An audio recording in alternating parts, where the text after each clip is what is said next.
Hello? Good afternoon, everyone. We're going to continue.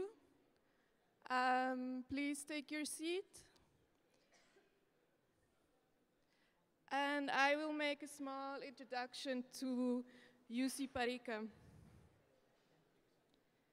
The air is full of nitrogen, oxygen, light, clouds, wind, pollution, radio, airplanes, satellites, signals, dust, birds, and more. UC Parika's talk, some people say not to worry about the air, will address questions about the air, pollution, and the various political, media, theoretical, and material context in which it is registered. Dr. UC Parika is professor at the Winchester School of Art, the University of Southampton, and docent of digital culture theory at the University of Turku in Finland. In his various books, he addresses a critical understanding of network culture, aesthetics, and media archaeology of contemporary society. Please welcome.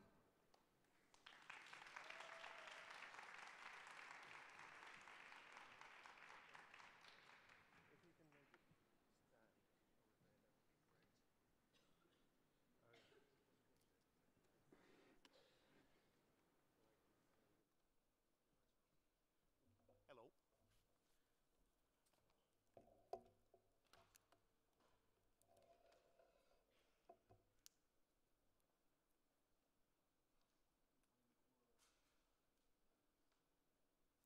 Hello. Now I feel really bad to make this moved. Instead of making the easy way and stand, sit, but.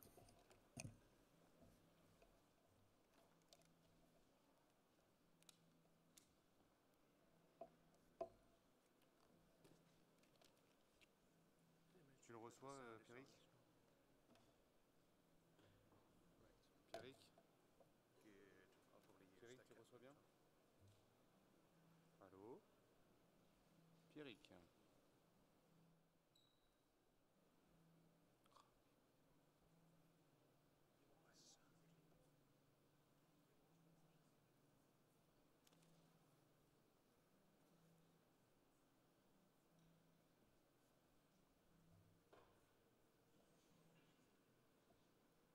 Putain, c'est pas vrai. Pierrick, tu le reçois ou pas? Pourquoi j'ai pas le... Attends. Mute.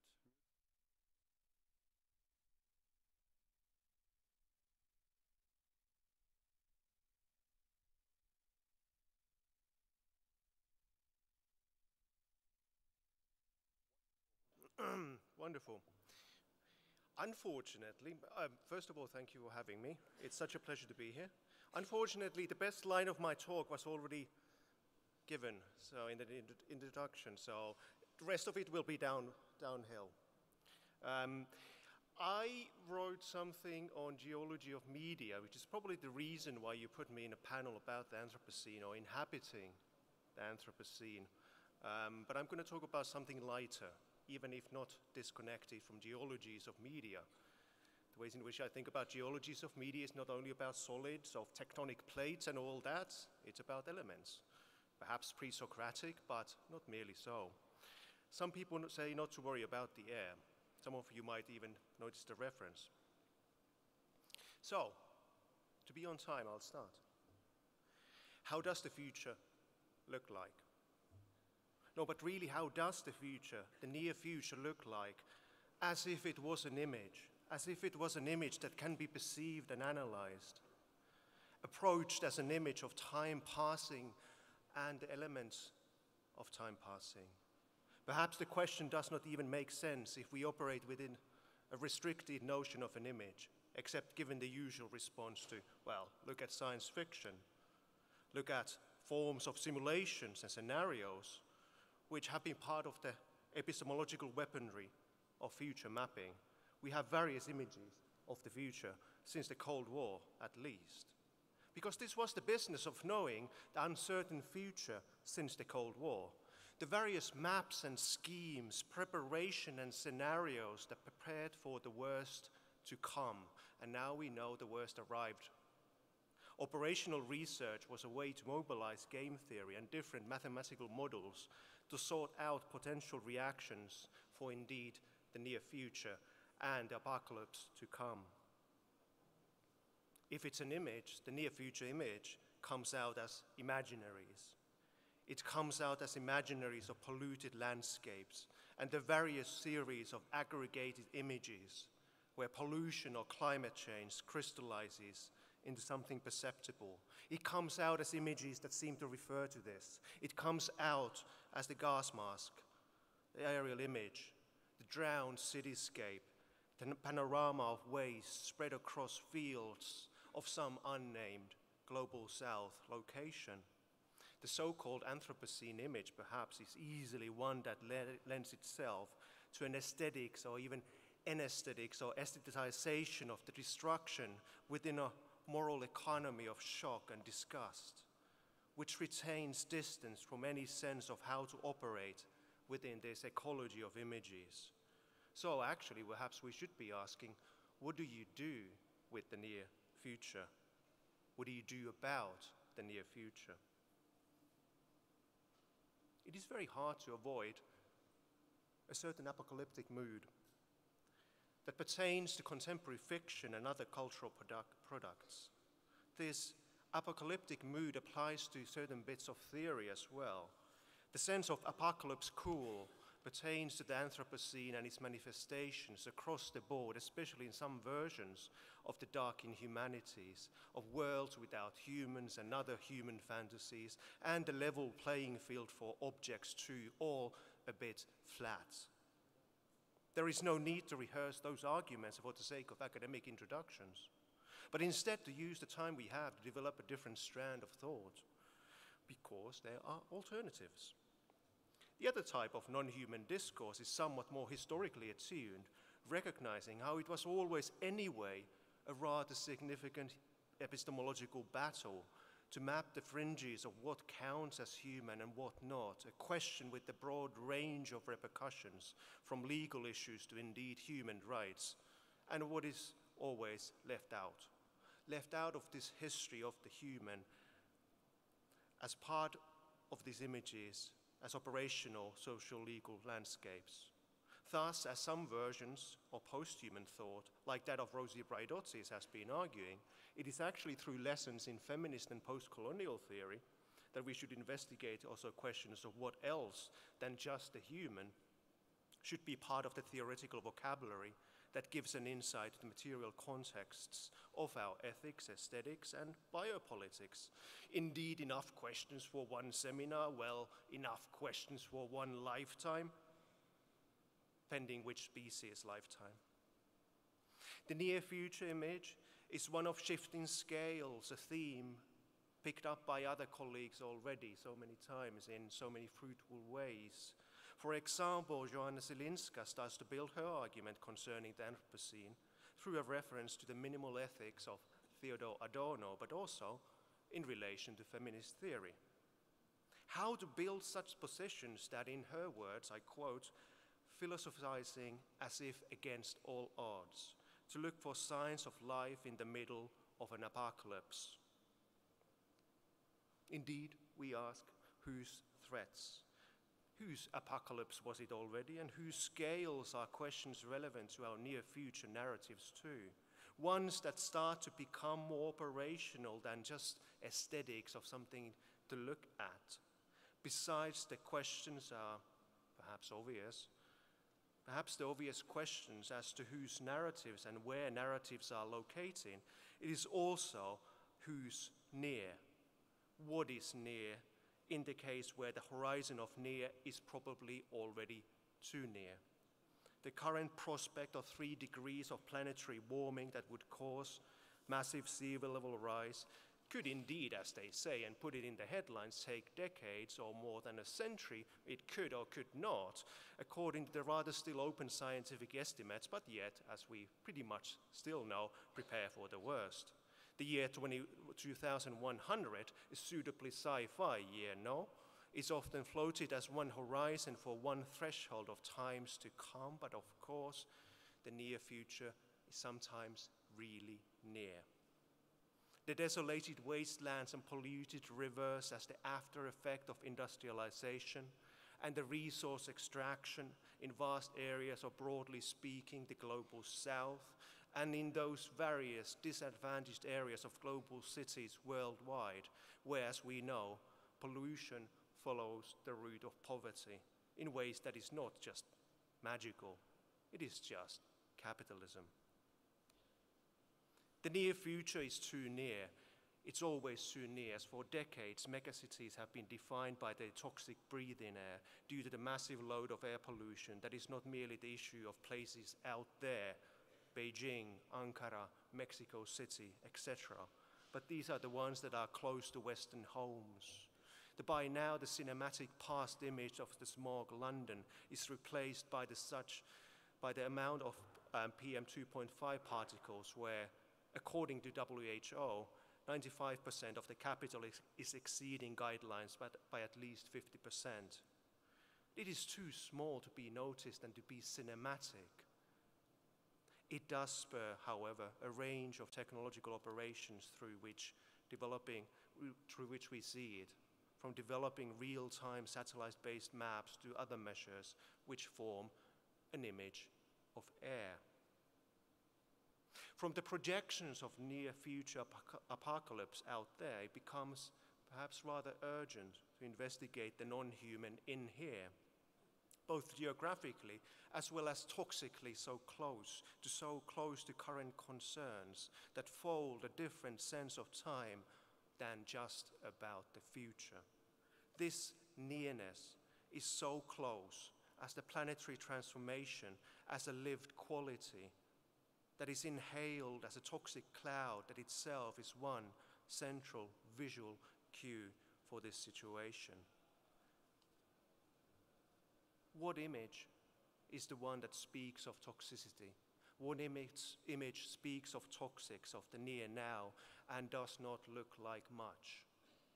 These geological connotations, concepts, and metaphors used for the Anthropocene discourse must also include the broader elementals involved in transformations of the sensoria itself.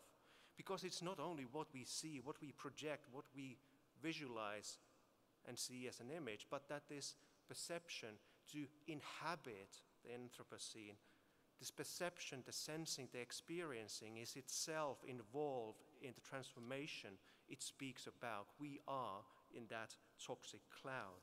And it comes out as a different sort of a picture than the one about Earth tectonics or clearly visible distribution of solids. Perhaps in some ways, it is closer to what conceptual art invented early on.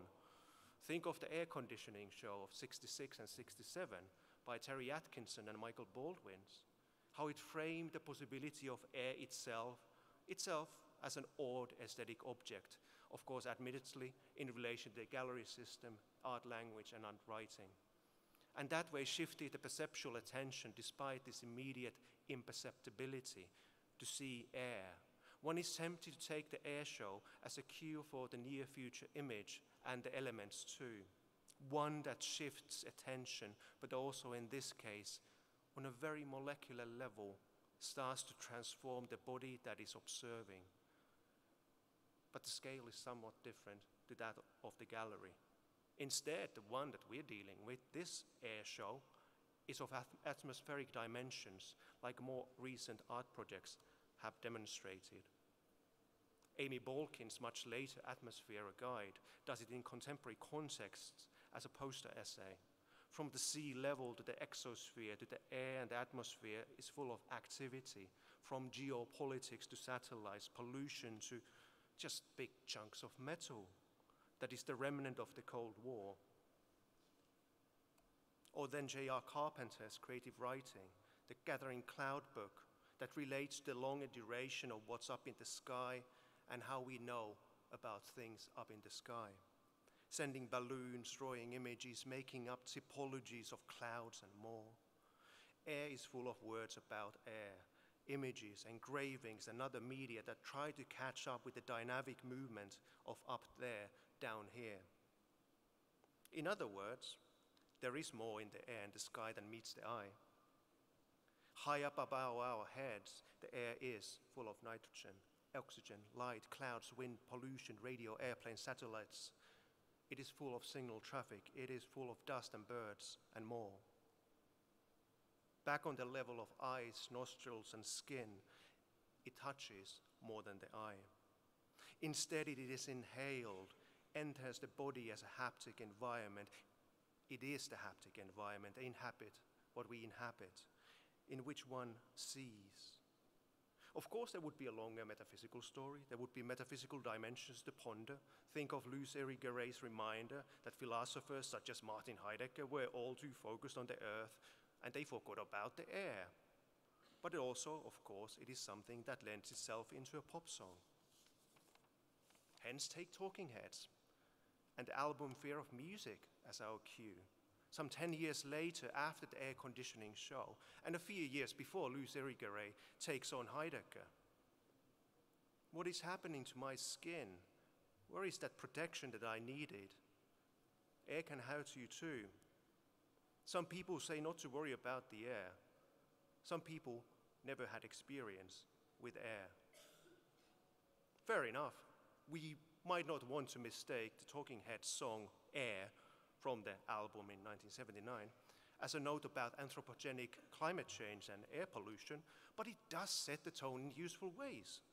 It speaks to a set of concerns that Peter Sloterdijk coined as atmoterror, the weaponization of air from the battle trenches of World War I to greenhouse gas effects, and the recent massive shift in the carbon-oxygen cycle.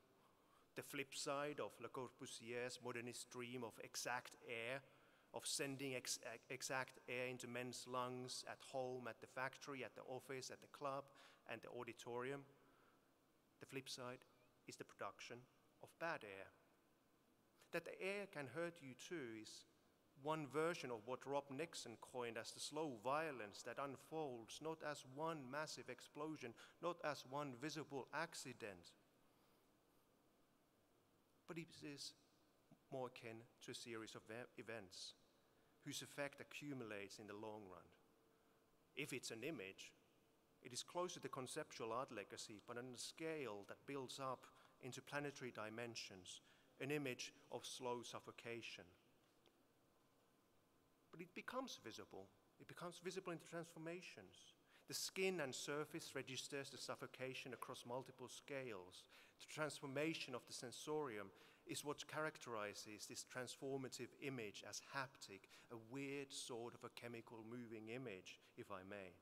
It involves chemistry as the description of the transformation of the various scales of interaction that moves from experience and affect to the non-organic mutation that defines one scale of the elemental planet.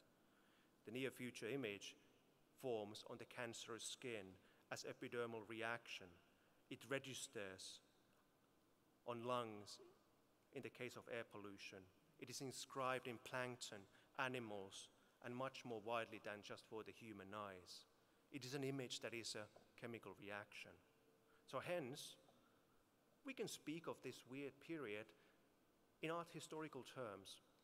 It is a period of light media that is visible in different ways than art history has recognized. The alternative art history would then talk about such things as photochemical smog, invisible air pollution, or then ultraviolet radiation, a planetary scale art historical period that emerges around 1970s gradually.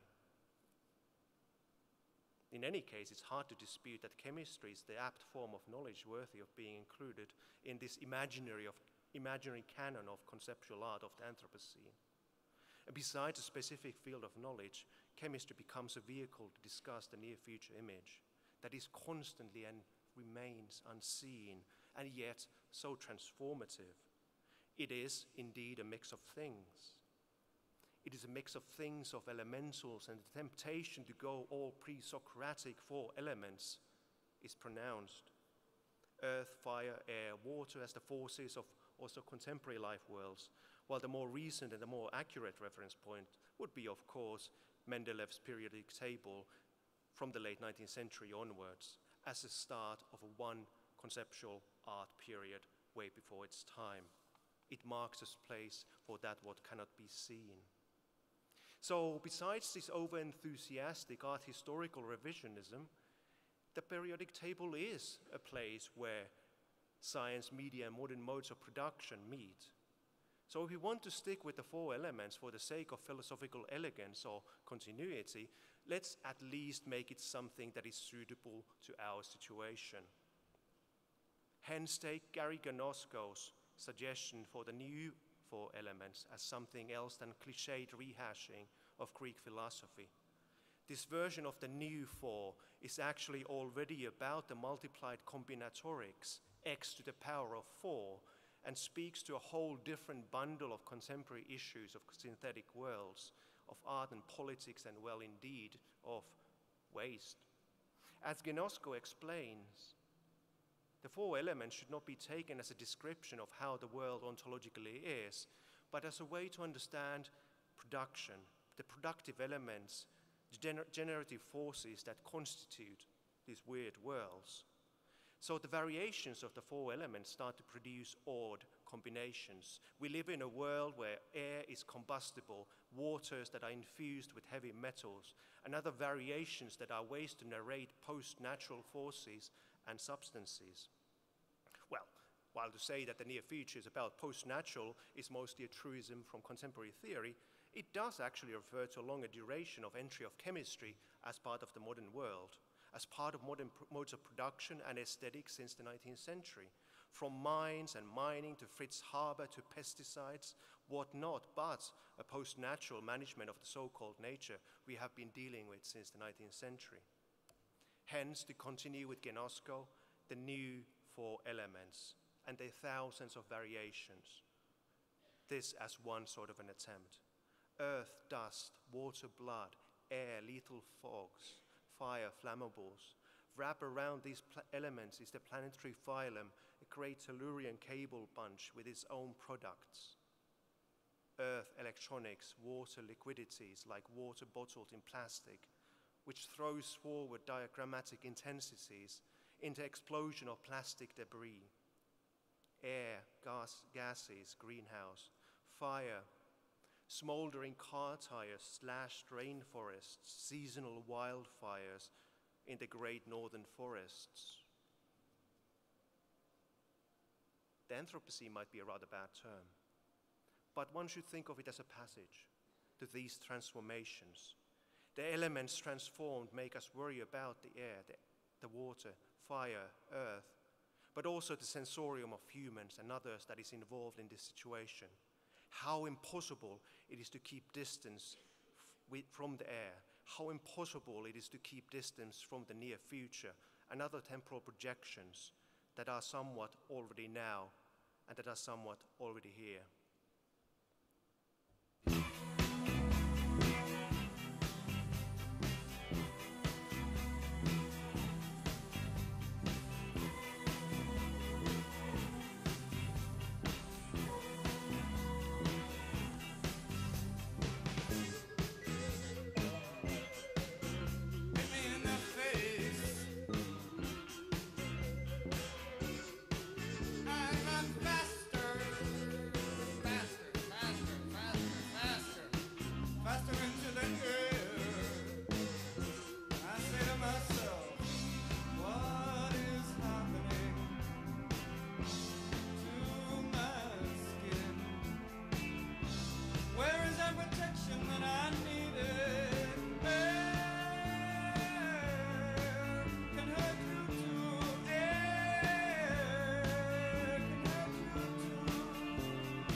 Thank you.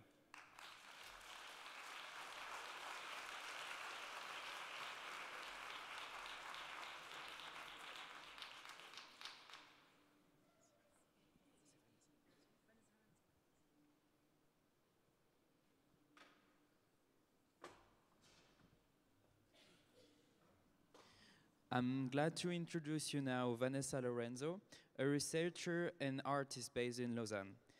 Currently working at Hebredoa, co-president of the Aquarium Biohackerspace of Renan, member of Hacteria and Utopiana, her work speculates on the potential impact of biology, biotechnology, and hacking and the do-it-yourself culture on our future world.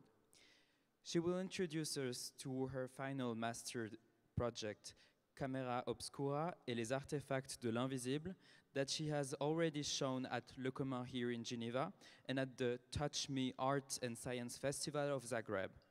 Vanessa Lorenzo, a cheerful welcome.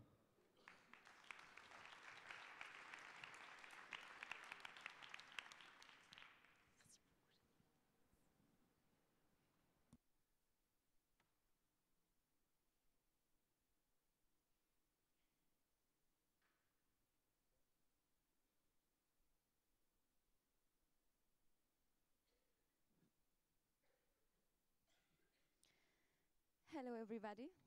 First of all, thank you very much for inviting me and having me amongst this amazing constellation of people that I'm always so inspired by. Well, thank you for the introduction. It was quite long. Yeah, so apart from my design practice, I'm also a biohacker. That means that I learned biology and scientific protocols to include them in my design practice. Here, I learned techniques to integrate the non-human into my design practice as an ethical, political obligation of thinking in the more than human worlds of the technoscience and nature cultures. During these 20 minutes, I'm going to talk about my vision of inhabiting the Anthropocene. We talked about a lot about Anthropocene before, but for those who came a little bit late, it's all about the mess that we have done in our planet Earth. Like in Nausicaa, in the Valley of the Wind, we have to deal with new ecologies of relations, ecosystems, and toxic jungles.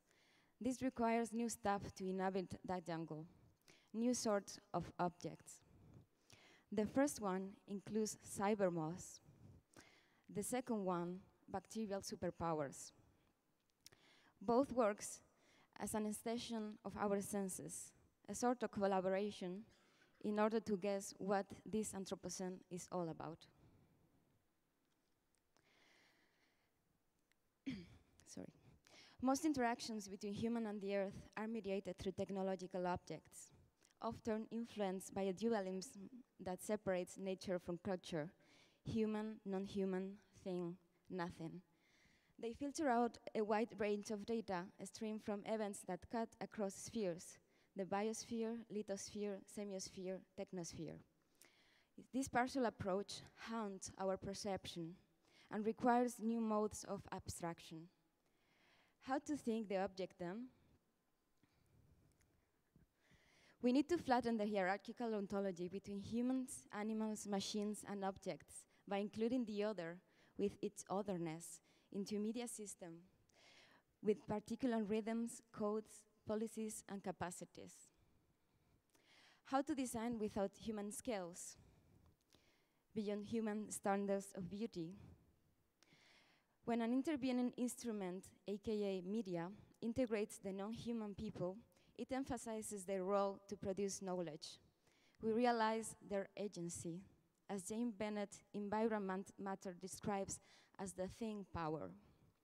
Not flower power or black power or girl power, but thing power.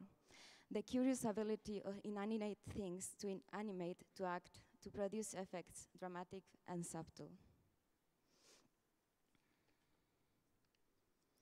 Suddenly things have political weight, sensing capabilities, and memory to project us far beyond the Anthropocene. In the beginning of the summer, I headed towards the Kilpisjärvi Biological Station, located within the Arctic Circle, a huge environmental data farm and scientific big brother, with an eye on the outer space, very sensitive to environmental changes. It is full of different critters, streaming out data from the heights of Sana down the fells upon the glassy lake of Kilpisjärvi. Critters, sensors, and algorithms are stitched together in a sort of bionic layer that connects technology, nature, and people. And there is a lot of moss as well. Could moss sense the Anthropocene? Mosses are tiny organisms with slow temporalities of growth, which can decipher the secrets of life on Earth.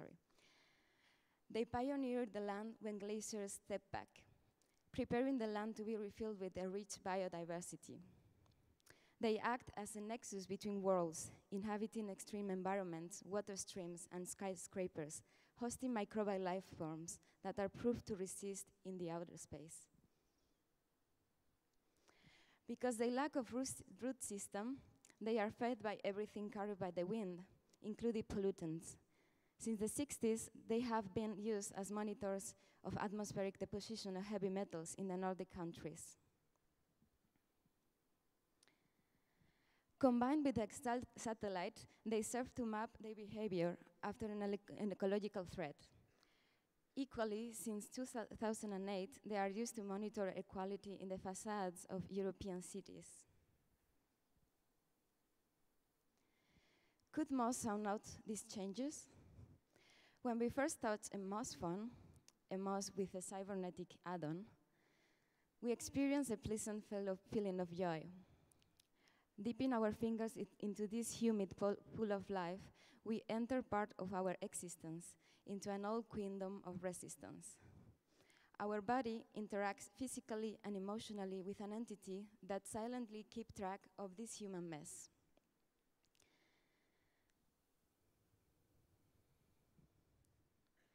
A metal thread would be carefully sewed into, creating a resisting body, a resistor that changes depending on density, humidity, and toxic particles trapped in the mini branches of the moss. When we caress it, the cyber moss varies its capacitance, altering the flow of electrons within the wires traveling towards the computer. The algorithm uses this data to modulate a characteristic noise of the area. This media ecology enables a dialogue that would be performed differently at every location. Moss under the polar caps of Siberia, mossy couch of Iceland, your local moss companion, moss in the immediacies of the nuclear reactor of Fukushima.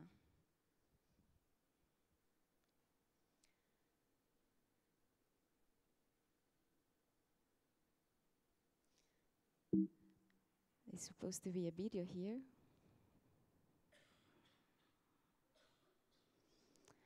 But technology doesn't want to work. But no worries.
back to the PDF.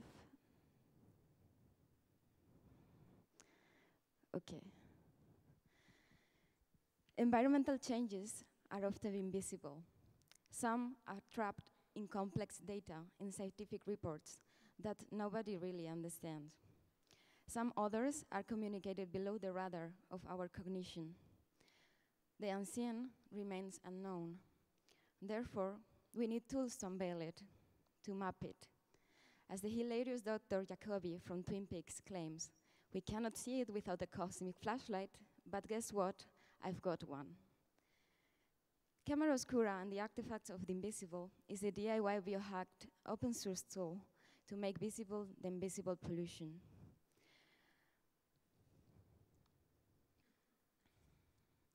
By merging electronic media with toxic artifacts, this interactive installation uses bacteria as non-human narrators of an ecological shift. I use non-human here, meaning that we humans failed telling liable stories about some of our damaged ecosystem. Each society deals with their problems differently. By shifting the narrator, we tell stories that are unspoken at the social or political level. We discharge a shirking society to speak up, confront the fact, and seek for alternative futures.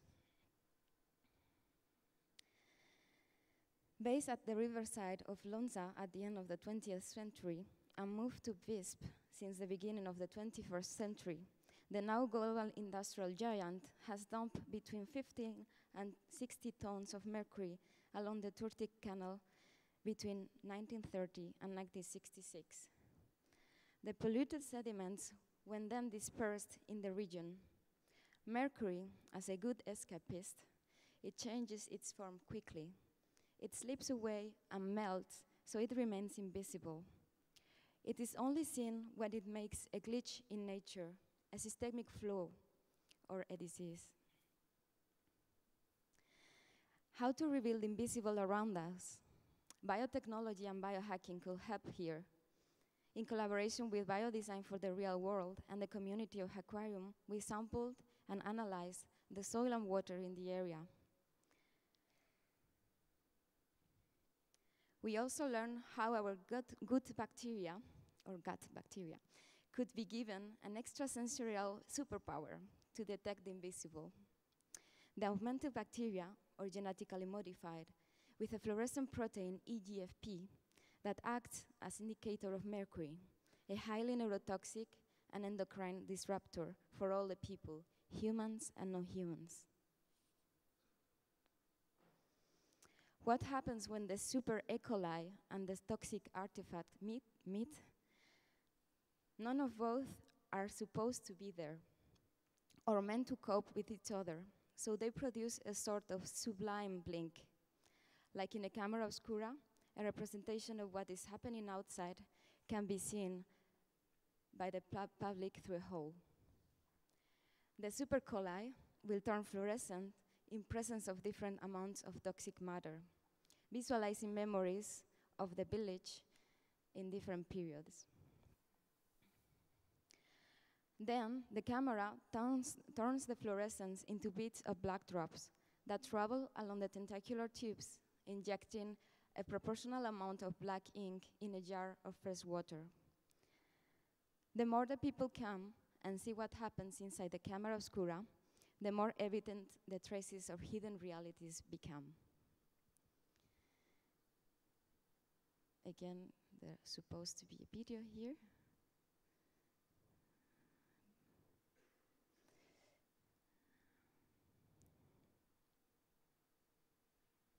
The Earth is shaped by the rhythms of progress. Almost all the interactions between humans and the Earth are mediated through technological objects. These artifacts capture the flux of culture and trade-offs between microbes, minerals, and humans across the Alps and its water flows. Like knitting cybernetic arrays with scientific protocols, a narrative thread is unveiled.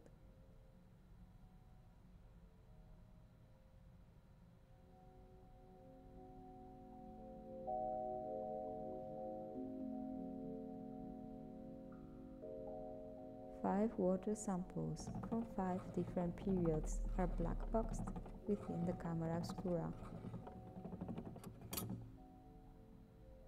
These vials are mixed with genetically modified bacteria that react in presence of heavy metals.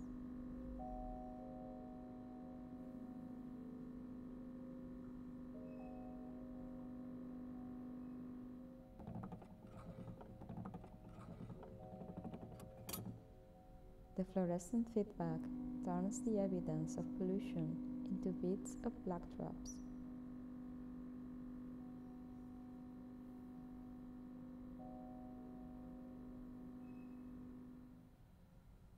Traces of mercury travels through a tentacular system that brings visible the anxieties of progress in the Rhone Valley.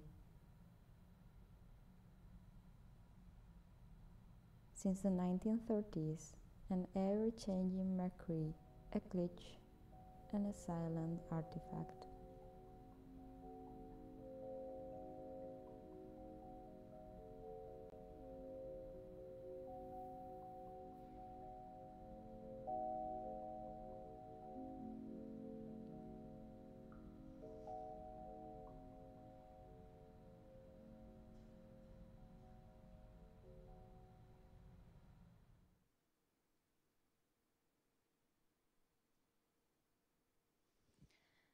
I am very thankful to Raphael Müller, my human companion, to help me taking this speculation further.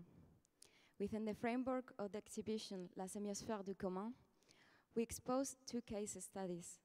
The one I told you before in Switzerland, and another one from Tulcea in Romania. Both similar sorts of toxic landscapes, alienated landscapes that we approached by collaborating with different artists, researchers, scientists, citizen scientists. We realized that we not only need research on the toxic materiality of the Anthropocene, but we also need to experience it. By appropriating scientific protocols and developing our own DIY open source tools, we also empower ourselves as citizens to explore the role of the artist/researcher as a social, collaborative, and political agent. We are considering toxic matters here as an active agent that link bodies, environments, and politics in an unprecedented way. This is a work in progress, though. Our strategy to inhabit the Anthropocene is to embrace our multiplicity and transdisciplinarity as citizen scientists/artists and researchers, so we can move forward as fast as possible from it. To create our own tools to allow our realities to exist, the ones in which we cohabitate with, alienated bodies, organisms, cyborgs, and hybrid critters. Like Nausicaa, we embrace the toxic jungle and we create tools to inhabit it and resist and collaborate in the ruins of capitalism. I am very thankful to all the people that made this happen and contributed to explore this path of speculating with hybrid media and new forms of collaboration, communication with the human and non-human.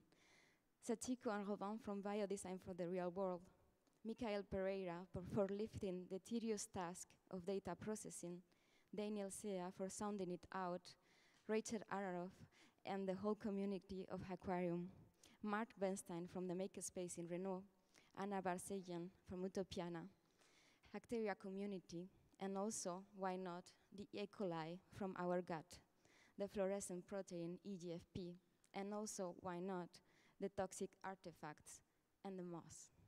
Thank you very much.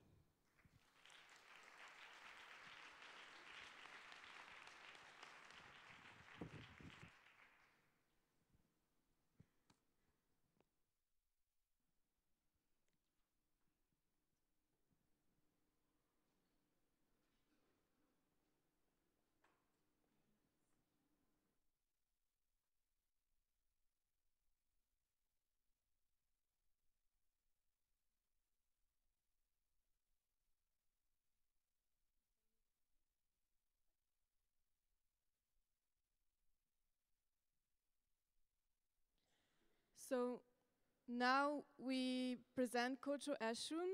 He's a lecturer in contemporary art theory at Goldsmiths University in London, visiting professor at HEAD, giving the seminar Theory Fiction at the CCC Master Program, and co-founder of the Otolith Group. He will talk about the science fiction of Ghanaian novelist Koyo Bernard Lang from the year 2020, called Major Gent and the Akimota Wars. Late conflictual vision of the year 2020 poses problems and possibilities for the future thought of the science fiction futurities. Kojo Eshun will ask, in what ways does Lang's science fiction from the year 2020 pressurize the predicates that support the futures narrated by science fiction? Thank you.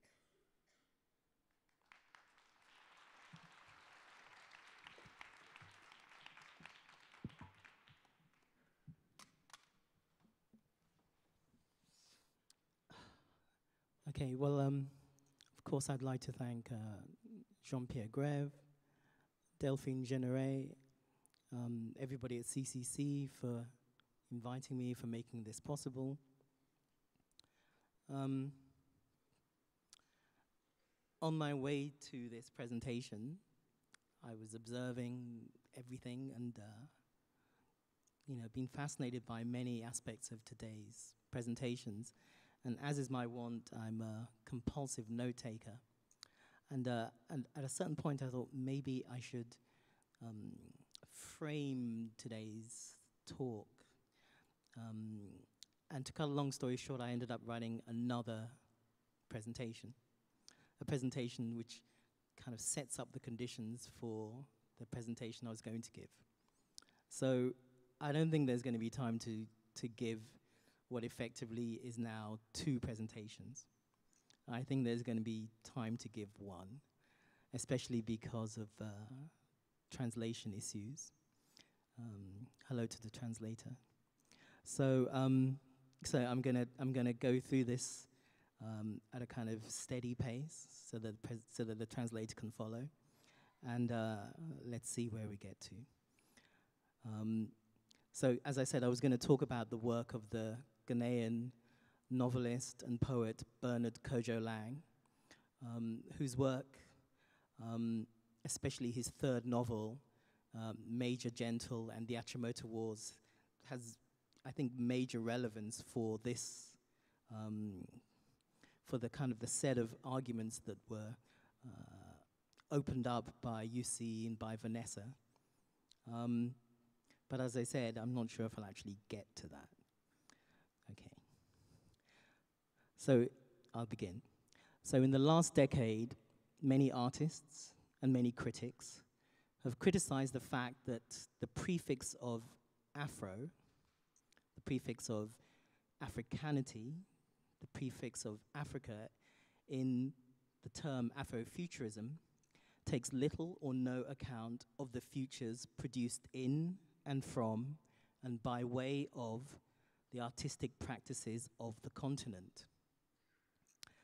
These critics argue that Afrofuturism remains focused on the cultural practices of the Afro diaspora in the UK, in the USA, and in Europe. And so this critique argues that Afrofuturism effectively ends up excluding the histories and the futures and the theories and the practices produced by artists and theorists working in East, West, North and South Africa, the Caribbean and South America. This means the Afro in Afrofuturism is America-centric and Anglo-centric. What's more, its America-centricity attempts to monopolize the global diaspora of blackness. African Americanism globally encloses all blackness. It becomes the master term. That's the critique. And even more problematically, many people argue, the conceptualization of blackness is invariant. That means the problem with it is not the yearning or the desire to imagine a blackness in the future, in the near future, in the far future, it's the presupposition that that blackness will persist in that near future in the same way that it does now. So according to this critique then, Afrofuturism has difficulty understanding what the future will do with blackness. That's to say, it finds it difficult to envision the ways in which blackness will transform itself over time. It finds problems understanding how to narrate its ongoing transformation. By blackness, we mean what one critic calls a modern condition that cannot be conceptualized apart from the epochal changes in travel, in trade, in communication, in consumption, in industry, technology, taxation, labor, warfare, finance, insurance, government, bureaucracy, science, religion, and philosophy that were together made possible by the European systems of colonial slavery. And due to this complexity, we will never be able to say with certainty whether blackness starts before or during the Sugar Revolution, or whether slavery follows from racism, or whether racism follows from slavery. It is not so much a matter of what Afrofuturism will do with the future. It is a matter of what the future is doing with the human as an unfinished project. More precisely, it is a matter of what temporality or contingency does with race, understood as a continually reformatted division within the human species. It is a matter of an appreciation of what the future does to and with and from race, understood as an intrahuman technology. That's one critique. A second critique argues that the futurism in Afrofuturism fails to take account of spiritual and indigenous practices and technologies. And that's not only a critique of the European genealogy of futurism, it's more a yearning for a decolonization of futurism. And a third Afro-pessimist position argues that Afrofuturism is overly utopian and it's insufficiently attuned to the afterlife of slavery, as theorized by Saidiya Hartman, who says if slavery persists as an issue in the political life of Black America, it's not because of an antiquarian obsession with bygone days or the burden of a too long memory. It's because Black lives are imperiled and devalued by a racial calculus and a political arithmetic that were entrenched centuries ago. So these three critiques indicate the stakes that emerge from the claims for the future and for futurity that are narrated by futurisms. And these terms maybe need a bit of distinction. So one critic schematically distinguishes between futurity and the future. Futurity, he says, can be defined as the qualitative notion of the future as difference. And that would relate to what Mark Wigley was saying earlier today about the future as that which is unexpected, that which is strange, that which science fiction critics call the novum, the new. The strange, or we could say the weird and the eerie, of course characterized by Mark Fisher as that which would be an opening towards the strange. And it would be those writings or writers that developed an opening towards that strangeness. And this would be Koja Lang. He would be a key figure in what we could call a kind of contemporary African weird.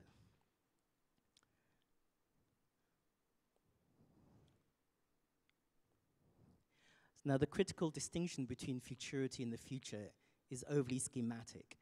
If futurity can be defined as the qualitative notion of the future as difference, then the future would be defined as the qualitative aspect of the quotidian passing of time.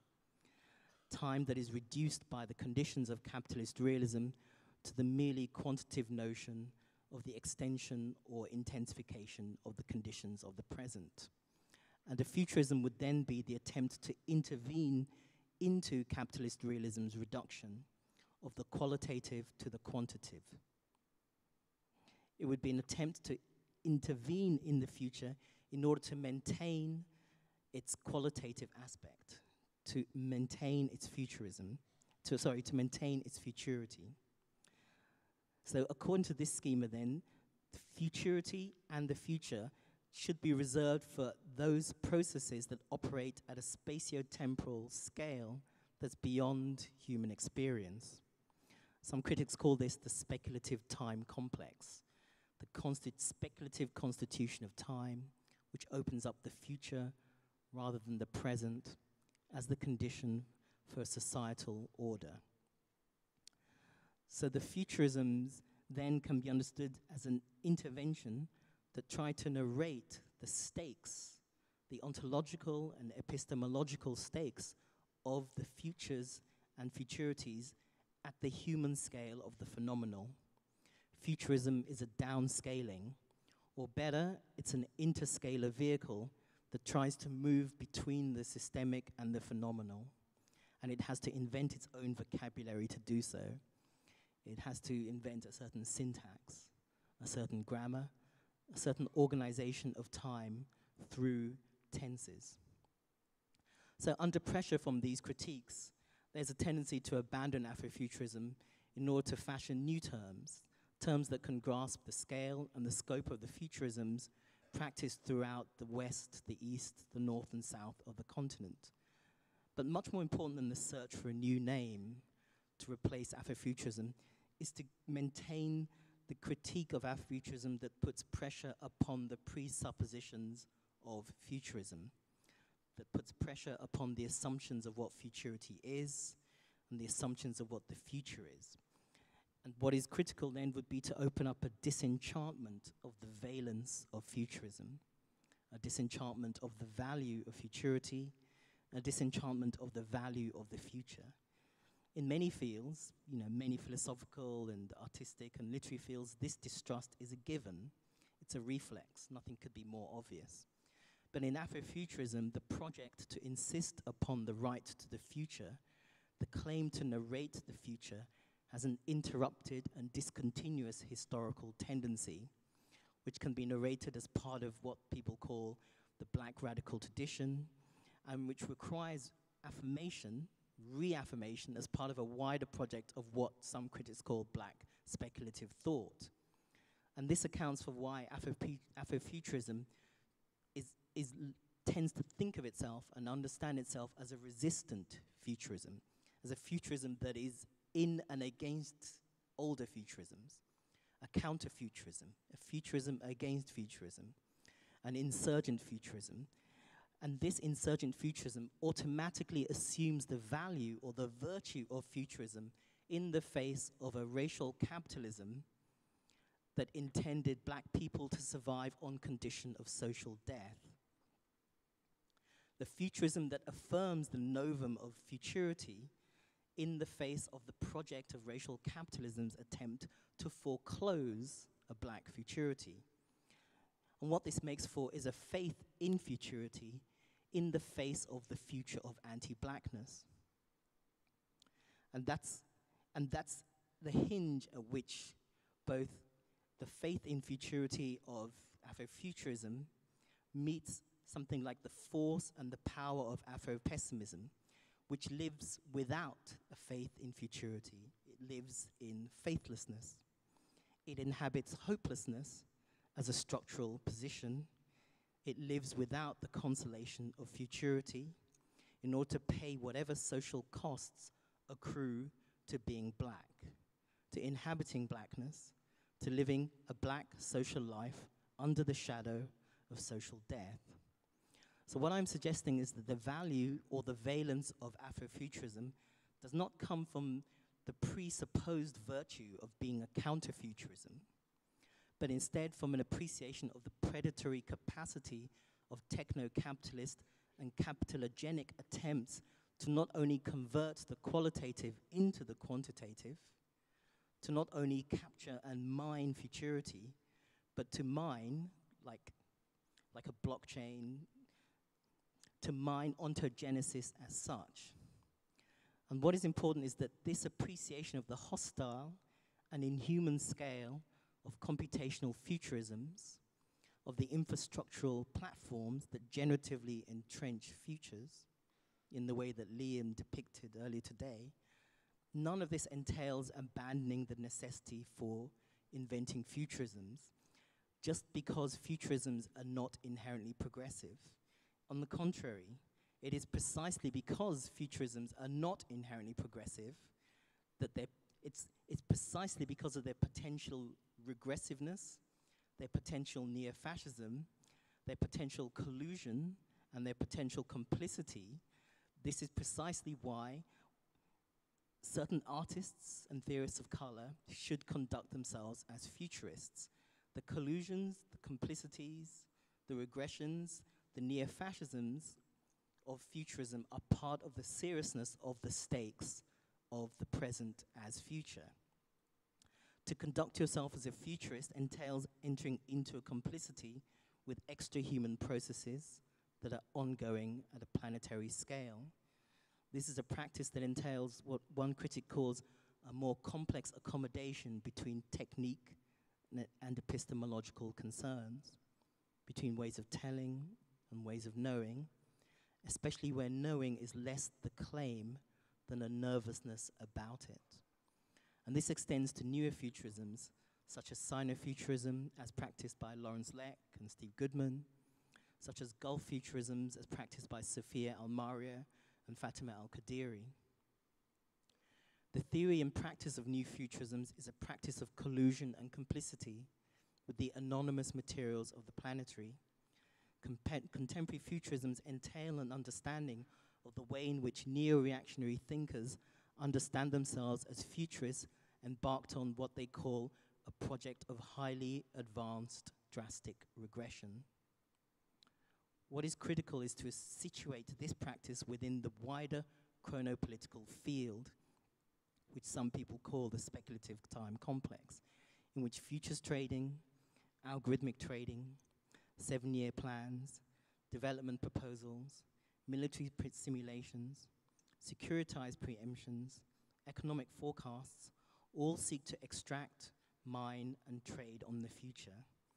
And what emerges from this is the understanding that the continent, by which I mean the 54 countries that assemble the continent of Africa, have never not been the object of what we could call the futures industry, an industry whose apparatuses, whose networks, and whose devices aim to coerce consent for its preferred future.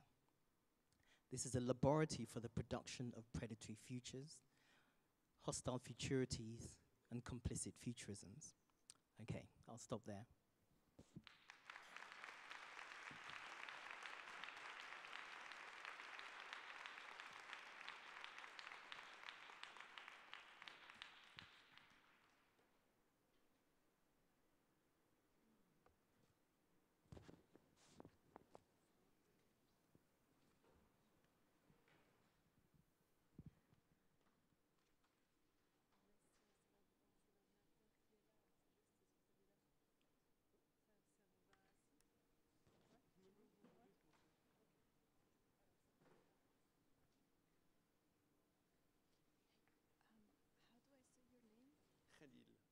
Yeah, the last name? Khalil. Okay, I Parler try. français ou en anglais? Comme vous voulez. Moi, je vais essayer de parler en français, mais c'est pas ma langue. Normalement, Ah non, on y no, va. do it like you want. No, it's already prepared, so just try. Let's go.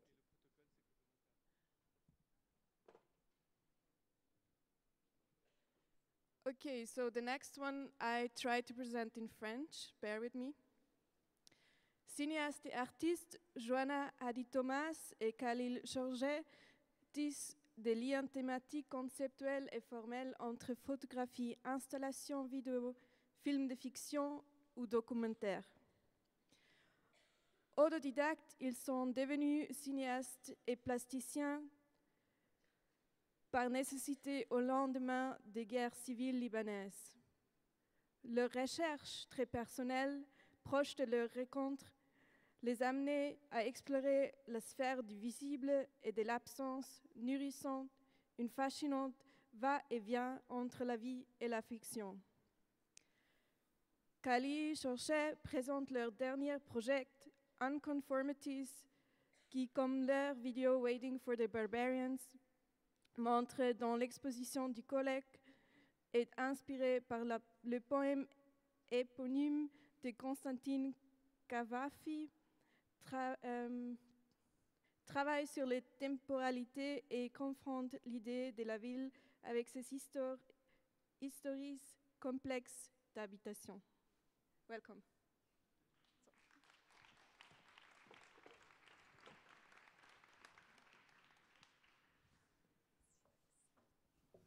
Bonjour et merci d'être là. Merci pour l'invitation. Je parle en mon nom et au nom de Joanna, bien entendu. Et je vais vous parler surtout du dernier projet, pas tellement de Waiting for the Barbarian et de tout le rapport qu'on a fait autour de la poésie, même s'il est présenté ici, même sans son. Mais je vais vous parler surtout du dernier projet qui est présenté en ce moment, puisqu'il est lié aux thématiques qui ont été développées aujourd'hui et qui seront développées demain. Je vais commencer le slideshow.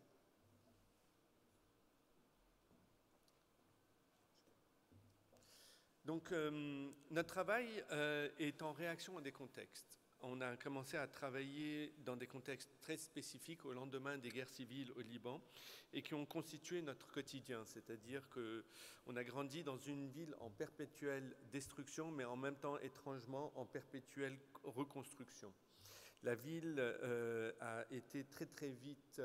Il ne faut pas imaginer la guerre comme un état permanent. C'est un état en une constante mutation et évolution.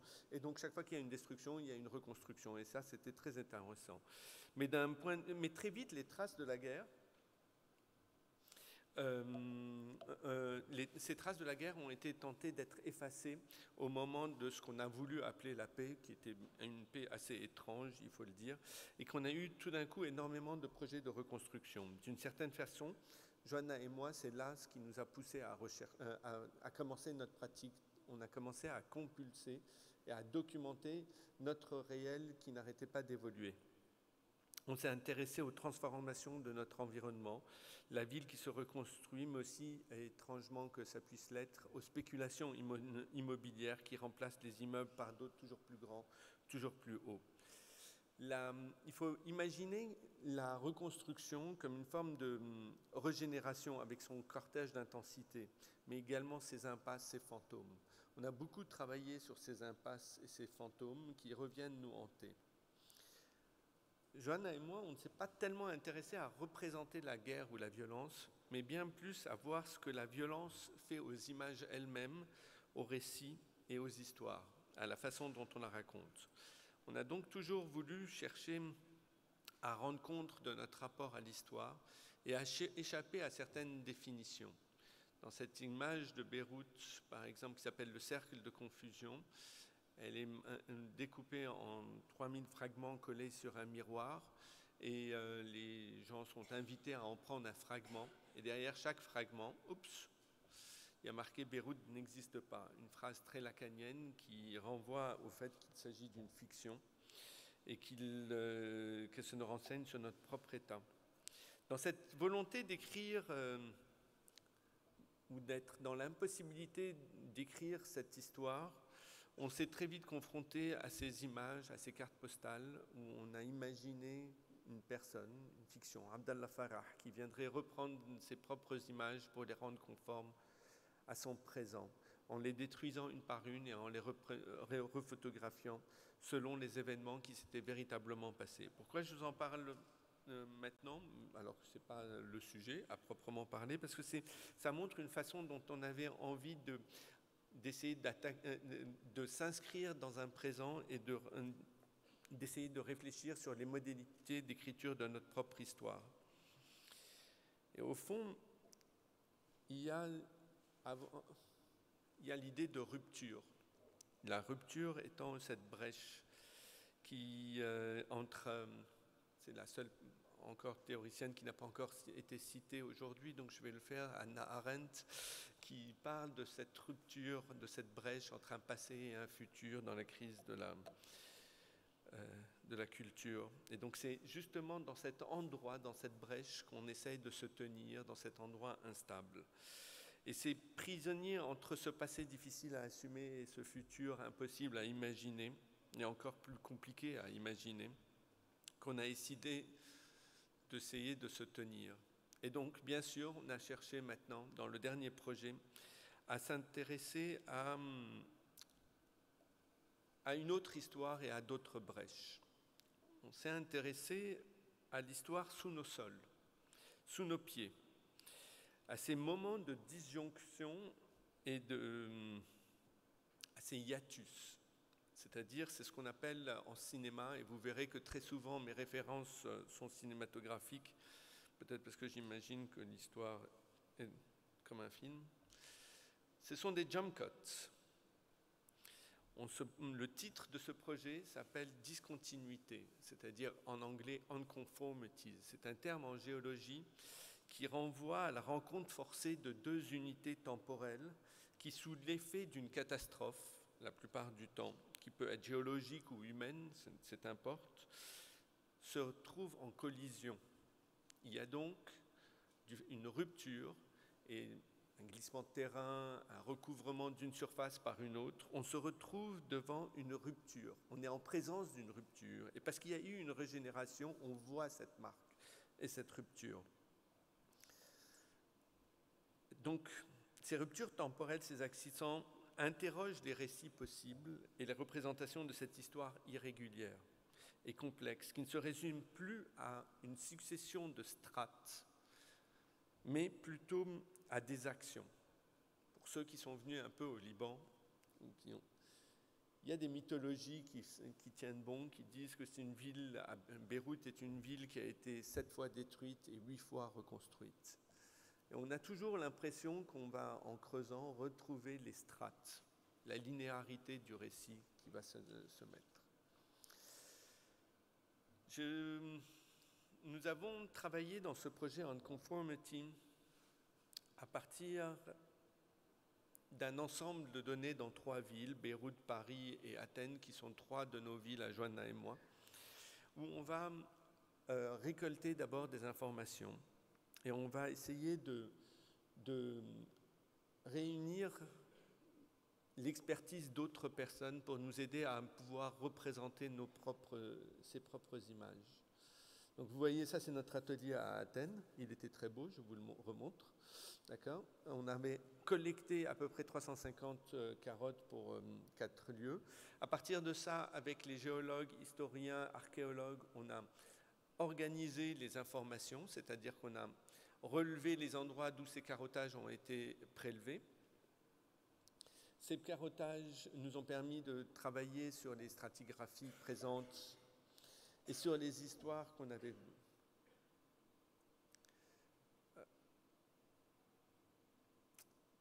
On s'est toujours intéressé dans les 3 villes qu'on a voulu intéresser à des lieux qui avaient des occupations constantes, on va dire humaines. Mais on ne s'est pas intéressé qu'à l'archéologie, on s'est intéressé aussi à la géologie, etc. Mais on s'est intéressé d'abord à des lieux qui, historiquement, on savait qu'ici, il y avait une présence depuis très très longtemps. Donc, les forages, c'est ce qui nous a permis de réfléchir un tout petit peu à l'écriture de cette histoire. Alors on a choisi des lieux qui étaient habités depuis très très longtemps, mais qui avaient la spécificité de devoir être détruits. C'est-à-dire qu'il y avait un projet immobilier, la plupart du temps un projet de gratte-ciel, et qui donc supposait qu'on devait creuser pour retrouver ce qu'on appelle le naturel. Le naturel, c'est le dur, c'est là où on va construire les fondations, les parkings, etc., qui sont devenus une obligation, pour pouvoir monter. Et ça, c'est une nouvelle révolution, c'est-à-dire qu'on va passer à travers tout l'anthropique, tout ce qui a été fait par les hommes pour retrouver le géologique. On enlève tout ça, on s'ancre dans le dur. Et avant d'excaver, puisqu'il s'agit de ces lieux qui sont des lieux d'occupation historique, on va fouiller.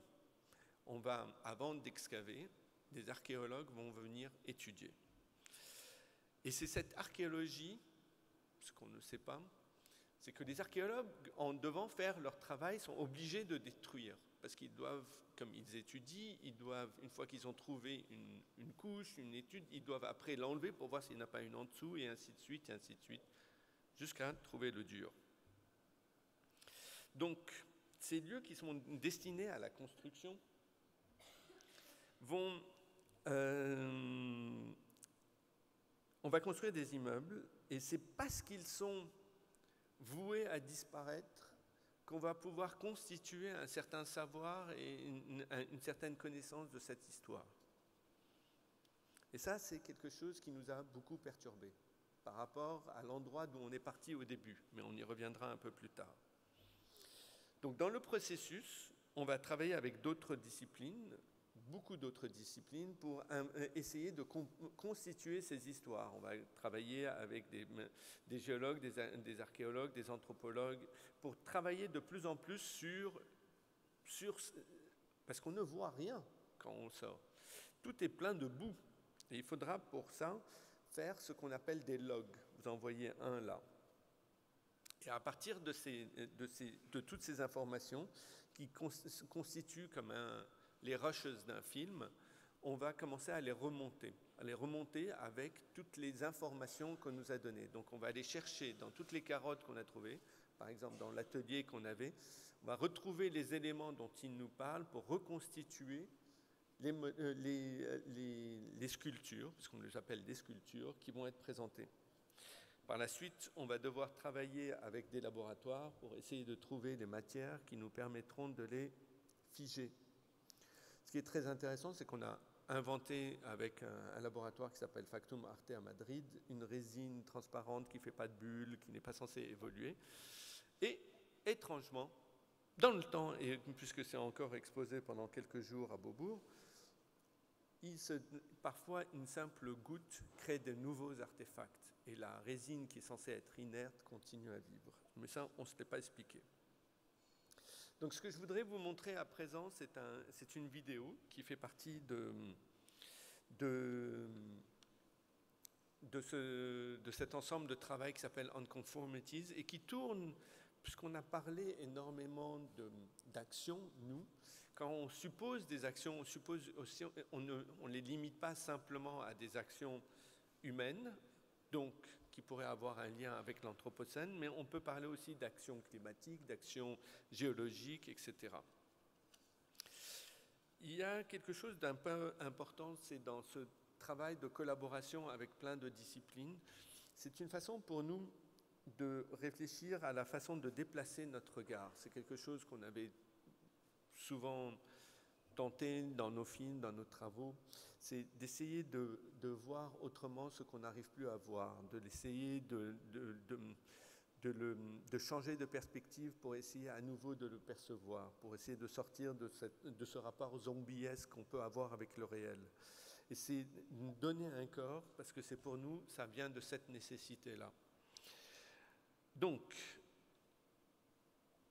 d'une certaine façon, je ne suis pas un expert du tout en archéologie, en géologie, mais je trouve une raison d'être dans ce rapport-là, puisque d'une certaine façon, je propose une vue d'artiste. Cette vue d'artiste est une spéculation, mais qui nous permet d'imaginer, de reformuler, de représenter ensemble quelque chose qu'on a du mal à voir. La complexité de ce projet, notamment, si on devait la ramener au niveau de la représentation même cinématographique, c'était de parvenir à montrer en même temps une vue d'ensemble. En archéologie, c'est nécessaire, par exemple. Et l'infiniment petit, le détail, le microscopique, le micro et le macro en même temps, l'image du drone et l'image du microscope. Et c'est entre ces pierres-là, c'est d'essayer de réfléchir à la mémoire des pierres. C'est-à-dire que, d'une certaine façon, les pierres gardent la mémoire de certains faits.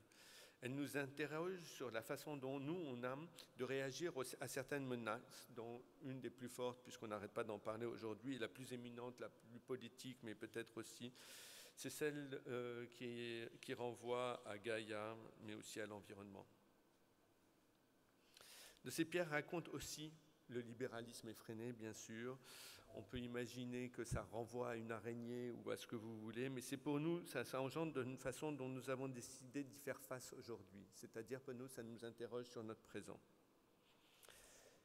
Une des questions fondamentales, avant que je commence à vous montrer la vidéo palimpseste et de la commenter en même temps, c'est sur l'idée de transmission.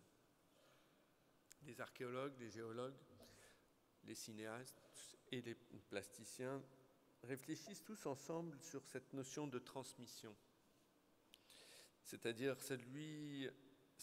mais bizarrement, celle des archéologues, elle est très contradictoire. Elle est, pour reprendre un autre concept développé par Bruno Latour, elle est iconoclash. C'est-à-dire qu'en même temps qu'elle défend une représentation, elle la détruit. Le travail des archéologues est par définition contradictoire.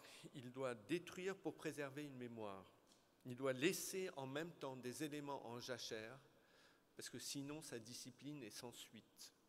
C'est-à-dire qu'une partie des archéologues, avec les outils qu'ils sont en leur possession aujourd'hui, ne vont pas exploiter totalement un terrain d'excavation ou d'examen, parce qu'ils vont laisser ça à d'autres archéologues qui viendront dans le futur pour pouvoir y travailler avec de nouveaux outils.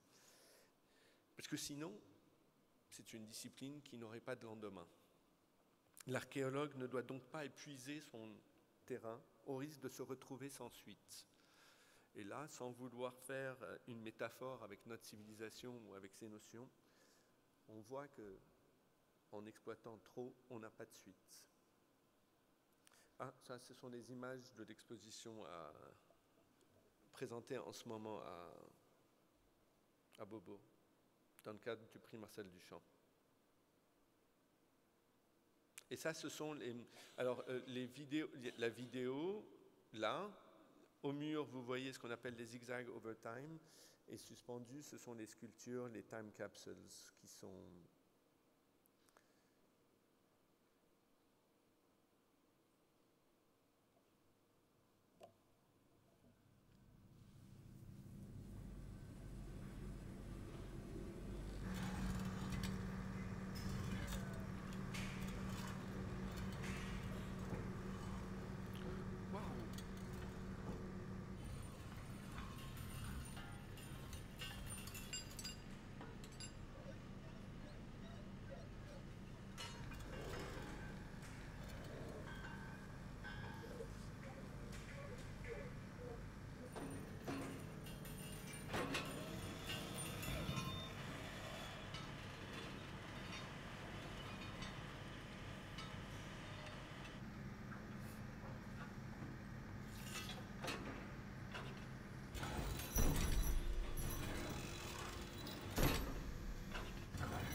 Comme vous le voyez, pour forêt, on a besoin d'eau. L'eau transforme la terre en boue, donc en gros, on n'y voit rien. Ça, c'est quelque chose aussi qui est très fascinant, c'est-à-dire que par la suite, les géologues vont devoir casser ces fragments. Ces fragments sont après déposés dans des boîtes comme les boîtes que je vous ai montrées par la suite. Elles sont préservées juste le temps de la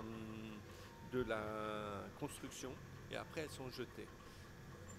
À nouveau, c'est quelque chose qui nous a toujours intéressé, que ce soit quand on a travaillé sur les arnaques Internet, etc. C'est à partir de ce matériau impur et impropre et qui n'est pas préservé que nous aimons construire nos histoires, ce qui finit à la poubelle.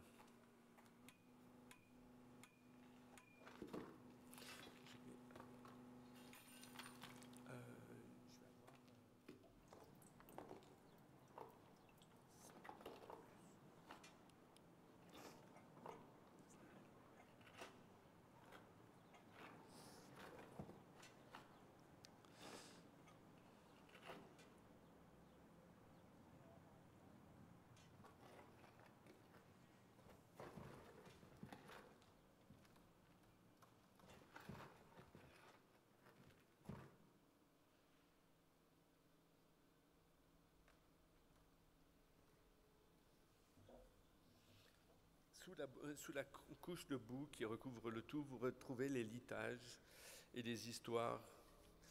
Une fois que nous avons, avant l'excavation, vous avez les archéologues qui viennent. Donc ce sont des archéologues qu'on appelle des archéologues de sauvegarde. Ce qui est fascinant quand on regarde des archéologues, c'est qu'on se demande ce qu'ils voient. Parce qu'on passe des heures avec eux et ils arrivent à voir des choses qu'on ne voit absolument pas. Donc on a passé des jours et des heures et ils arrivent à retrouver dans des ensembles qui nous semblent très très obscurs des éléments qui pour eux leur sont très signifiants.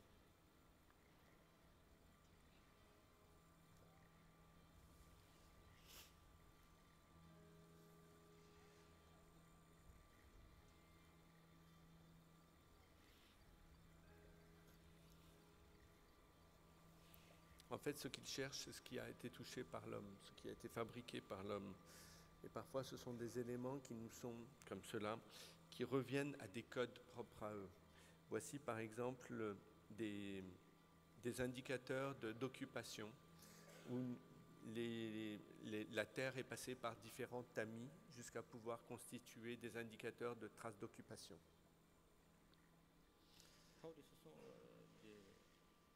De l'argile cuit.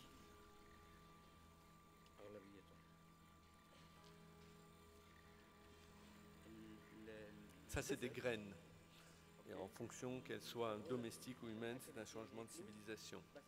Domestique ou sauvage, pardon.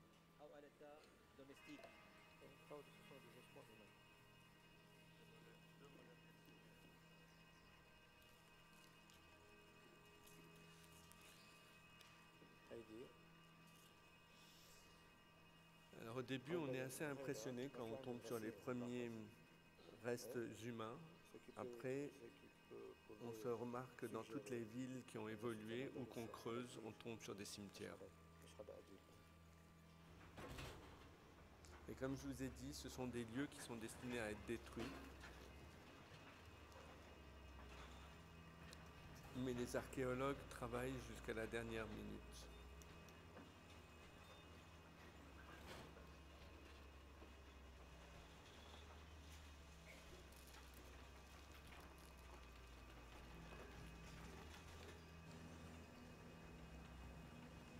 Je trouve cette image assez étrange.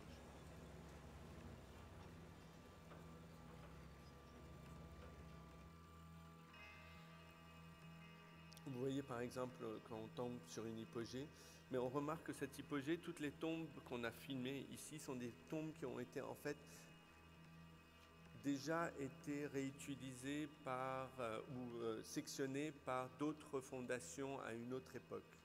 Donc c'est cette idée de recyclage permanent. Vous allez voir ces cercueils qui sont sectionnés comme ici par les fondations d'une autre civilisation.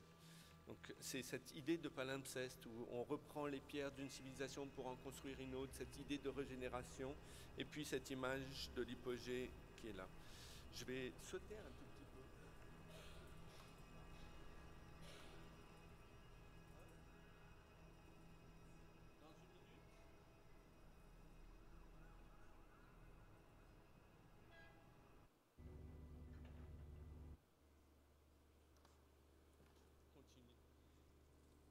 Une seconde. Je voudrais juste montrer un plan qui vient après ça. Ça, ce sont les images microscopiques, c'est-à-dire c'est des images qui, c'est les marqueurs temporels vus au microscope à balayage de certains événements qui se sont restés. L'idée de la régénération était au centre de ce projet-là. Et on a voulu montrer notamment ce plan-là qu'on avait filmé en 2007. Après la guerre de 2006. Ce sont les ruines des guerres de la guerre entre Israël et le Liban qui ont été déplacées en bord de mer pour y extraire l'acier que vous voyez. Et le reste des pierres a servi à constituer un autre sol. Très bizarrement, on a créé une nouvelle terre, une nouvelle couche, faite elle-même d'autres couches, de plein d'autres époques, etc. C'est cette idée de régénération qui était fondamentale pour nous et qui nous a beaucoup intrigués. Parce que ce n'est pas simplement un jugement de valeur, c'est juste un fait. C'est un rapport avec le réel qui nous pousse après à dire est-ce que c'est bien, est-ce que c'est pas bien, mais c'est un étant donné. Et c'est à partir de cette image-là, je vais raccourcir énormément tout ce que j'ai dit et tout ce que je voulais dire, mais je vous remercie.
Hello. Mon nom est... Alors, je m'appelle Ida Soulard, je suis historienne de l'art.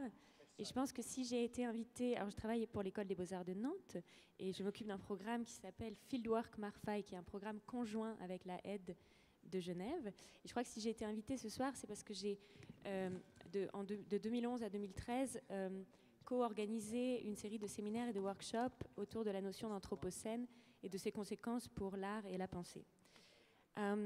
So I'll switch in English. So I believe we don't have much time. I took many notes and I had a lot to say and a lot to ask, but I will refrain to open it to you. And I will just start with one question. But before, thank you so much because all those presentations, even a bit rushed, but all those presentations were brilliant and very generous and triggered many questions for me and I guess for many other people. So maybe the first question, because we talked a bit and because it's a question that can address all of you, there were mention of the future as being a stranger, and there was another figure that came to my mind, and also because it's a figure that I know that you used, Jussi and Kojo, in different ways, which is a figure of the alien, or processes of alienation, but I think it also addresses the two of you in different ways. And so alienation, of course, is a Marxist term, and in Marx terms, to put it very simply, it's been a central operator of capital. Capital also as being the breaking of the rupture of the metabolic exchange between society and nature. And more, maybe like more simply, alienation is a very simple process of the outside being nested in the inside, and also the reverse process. And in the Anthropocene, or like what the concept of the Anthropocene seems to trigger, and it has been discussed, is it's the fact that this inversion, so the inside out and the outside in, is produced by us. So we are our own operators of alienation, which seems to be like a major change. And there are like some current trends of thought, like I'm thinking of accelerationism, Nick Cernick and Alex Williams, that were mentioned as well, or the xenofeminism, the Xenofeminist Manifesto that has been published in the past years. And they use this term of like alienation as some kind of, as a term that could be capable of some kind of operativity, or could be useful, or yeah, as operative material. And so I was wondering, it can be taken like in a very literal way or in a more metaphoric way, but how this alien or alienation processes, as the outside being included or nested in the inside, was at play in your work, and how it could be like in some way operative for thinking also the future. So I don't know, maybe, I don't know who wants to start, maybe Kojo or Jussi? I can start by saying again, I think, was it Mark who used the same line? That's my usual line as well, that I can say something stupid, and then others will say something smart. I don't really have a direct answer, because it's a really complex question that sounds really like a cliche what I just said, but it really is a complex question. It's complex because of reasons you kind of outlined really well. On the one hand, it has a long political history already itself, the concept of alien or alienation, both in relation to political economy, alienation from means of production and all that, but also in terms of questions of race, questions of that in a way came up as well, questions of race, questions of belonging, questions of these epistemological delineations of insides and outsides that are crucially so central to our geopolitical situation as well.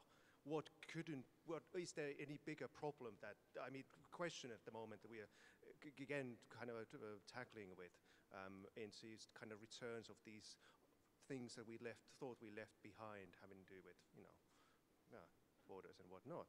So I think the really interesting question is, how do we then play these wonderful lessons that we already had from feminist theory and post-colonial theory and whatnot into the picture that tries to address this so-called post-natural situation and this fuzzy situation between insides and outsides. We started with Mark's thing about that the inside of what we are is anyway determined so much by the outsides, and that's sort of a trajectory in relation to design, but that sort of is also at the very center of this political version of the new materialism that comes indeed from this side of Praedozzi's and post-colonial theory, and that's to me where the really interesting questions lie.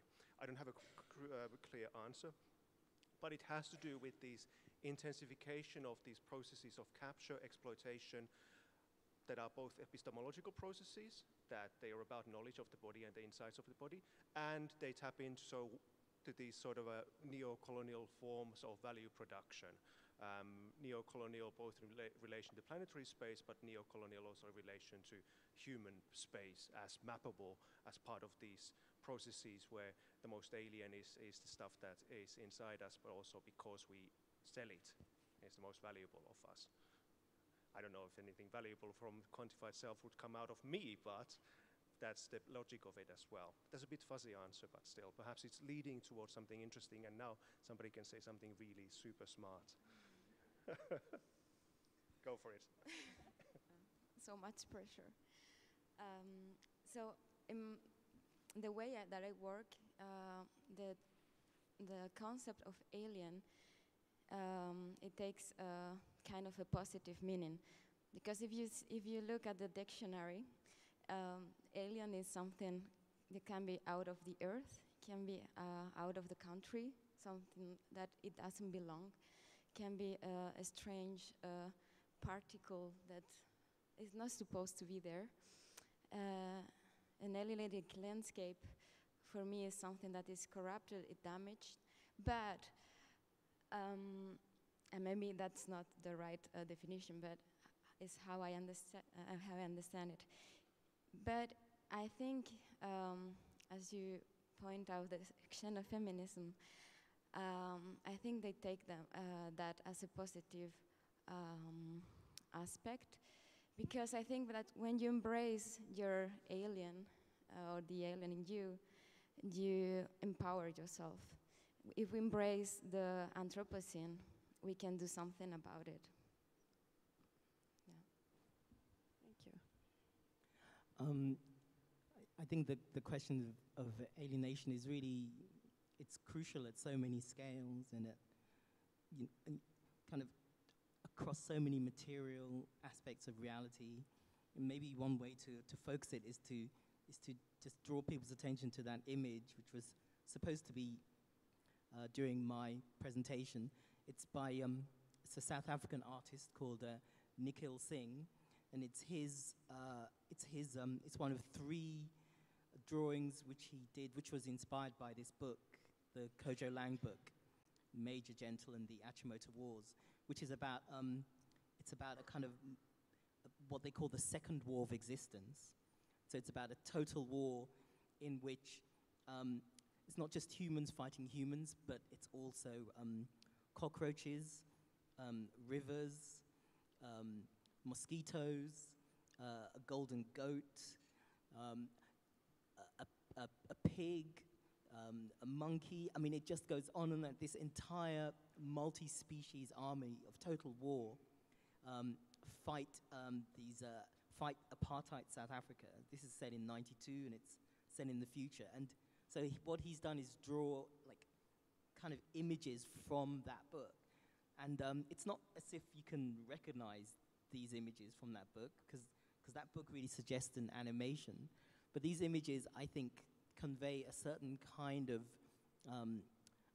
imaginative fabulation of alienation as a resource. Just as in the way you pointed out that xenofeminism treats alienation as a kind of as something to affirm rather than something to repair, you know. And in these images you can see this effort to imagine a city that is alienated from the conditions of realism. So it's a city that really should be animated. It behaves according to a different gravity. It behaves according to different rules. It is an entirely a kind of city which is born in the rupture of alienation, and it insists on that. So I think alienation it's quite productive for certain kinds of artistic practices. The key is to, in a way, invent that grammar and that vocabulary and that syntax, so to give what you do with alienation a certain purchase and a certain traction, so that it can actually leverage something, you know. Thank you. I don't know if you want. Okay. If you want. There's something quite bizarre for me, because I always feel alienated, but at the same time, when I'm inside, I can see specificities and situation and context, and at the same time, I never have the feeling that there's an outside. Like if you talk about globalization, is there something outside? Is there something outside our Earth? Or so this dialectic that you introduce between an inside and an outside, of course I can see insides when you have some negotiation, but when you have nothing to negotiate, there's no more outsides. It's maybe... Okay. So now I would like to open the question to the public. Si quelqu'un a des questions, je ne vois pas très bien.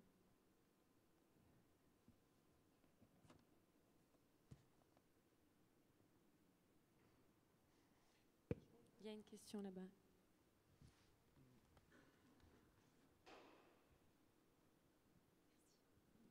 Thank you very much. I actually have a question for Kodwa Eshun, and I'd like to thank all the speakers of this afternoon.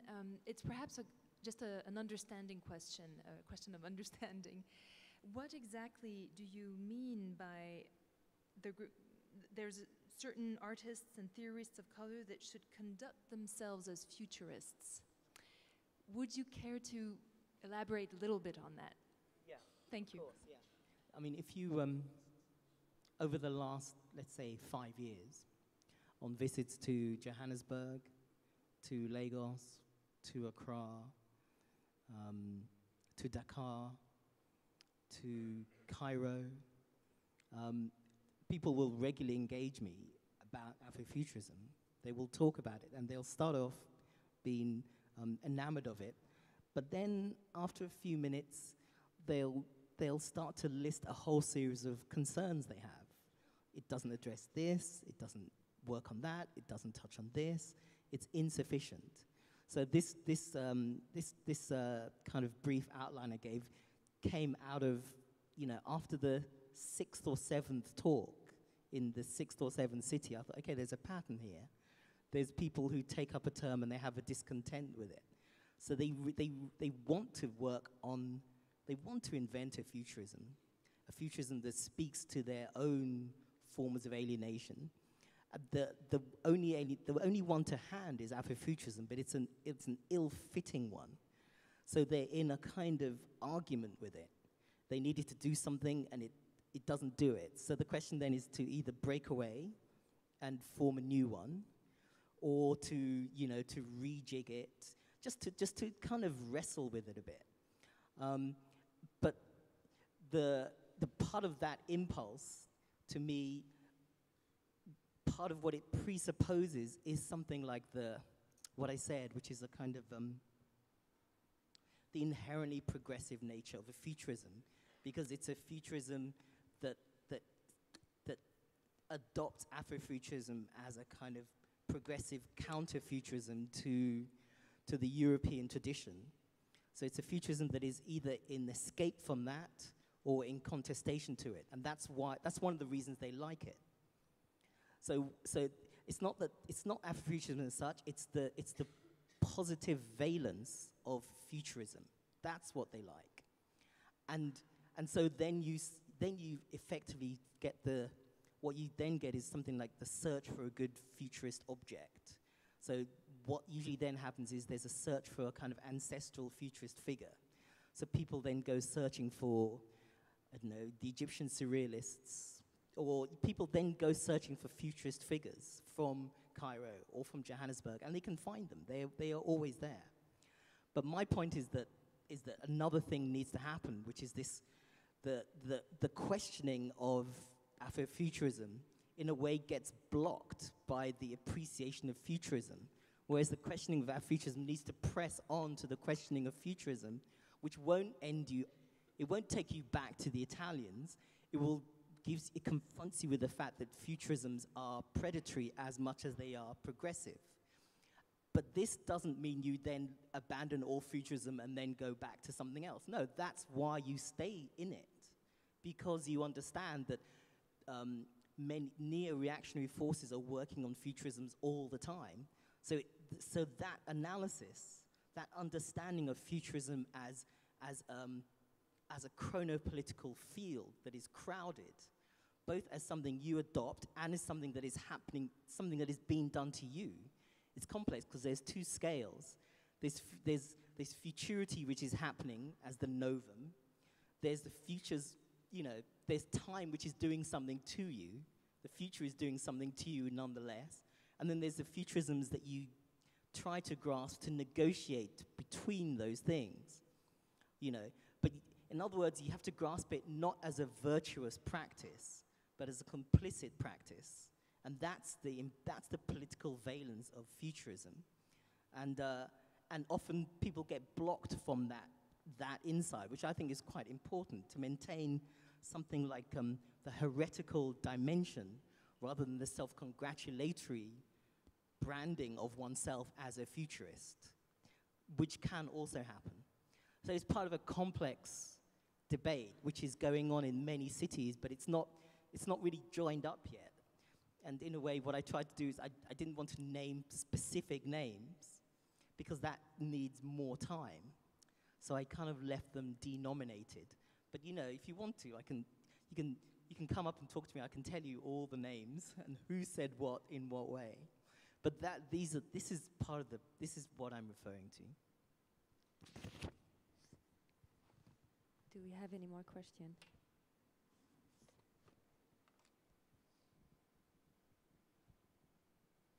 May I ask my question in French? Will be easier for me.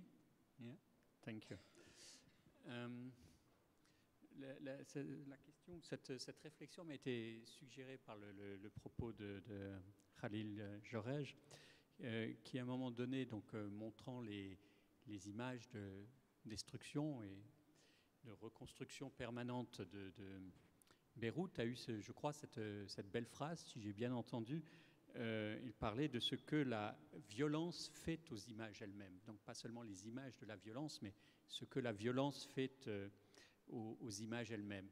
Et en même temps, les images qui étaient montrées étaient remarquablement belles, si on peut dire les choses de façon aussi simple. Ça m'a fait penser, on est très loin de cela, mais ça m'a fait penser par exemple aux photographies de Lewis Balls, que j'aime beaucoup, et qu'on a souvent caractérisé par finalement l'incroyable photogénie du déchet, puisque parmi les photographies de Lewis Balls, vous les connaissez sans doute beaucoup d'entre vous, il y a en particulier ces photographies de décharges publiques, de lieux de rebut, etc., et qui, à travers son regard photographique, deviennent formidablement belles. Alors, si l'on écarte la vieille théorie platonicienne qui est que la fonction de l'art, c'est transformer la laideur en beauté, la question que j'aimerais vous poser, c'est qu'est-ce qui rend possible aujourd'hui, semble-t-il, cette capacité esthétique étonnante de la destruction, de la ruine, de la violence et peut-être même du désastre planétaire? C'est encore plus compliqué comme sujet. On a grandi. What you prefer, in English or in French?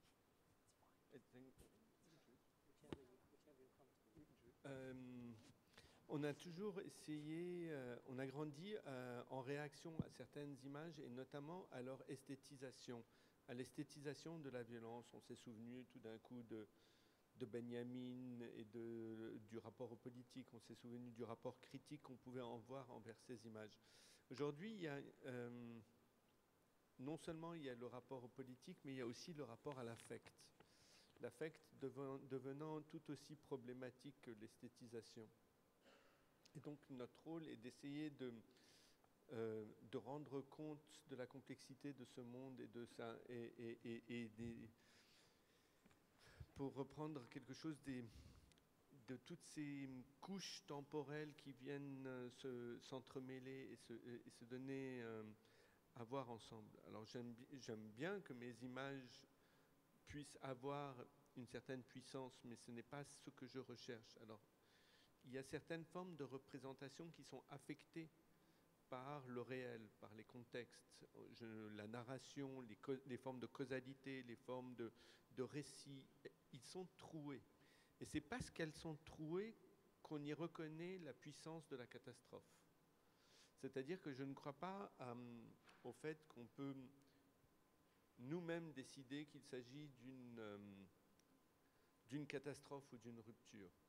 On ne voit la catastrophe ou la rupture que parce qu'il y a eu justement cette unconformity, cette rupture qui se marque dans le récit. On voit le trou, on voit le retrait. Jalal Toufi, qui est un artiste et un théoricien, parle du retrait de la tradition après un incommensurable, the withdrawal of tradition after a disaster. C'est pour la gentille traduction en même temps, parce que c'est un concept un peu difficile. Donc c'est parce qu'on voit ce trou qu'on reconnaît par la forme du bord l'endroit de la rupture. Et c'est ça qui nous intéresse, c'est l'endroit où tout d'un coup on est acculé à se tenir dans cette rupture pour essayer de se projeter ailleurs. Et là, on a déjà dépassé le temps, mais juste par rapport à Kodjo et quelque chose, dans le monde arabe, On a travaillé sur un projet qui s'appelait la Lebanese Rocket Society, où on a découvert par hasard qu'il y avait eu un projet spatial au Liban dans les années 60 que tout le monde avait oublié, mais effectivement, un groupe d'étudiants, de l'âge de la plupart des étudiants de la HEAD, ont conçu, produit et lancé une dizaine de fusées pour l'exploration spatiale. Et on a remarqué par contre que dans le monde arabe, il n'y avait absolument pas de science-fiction. Et ça nous a poussé à essayer de réfléchir pourquoi il n'y a pas de science-fiction dans le monde arabe. We'll discuss it this night.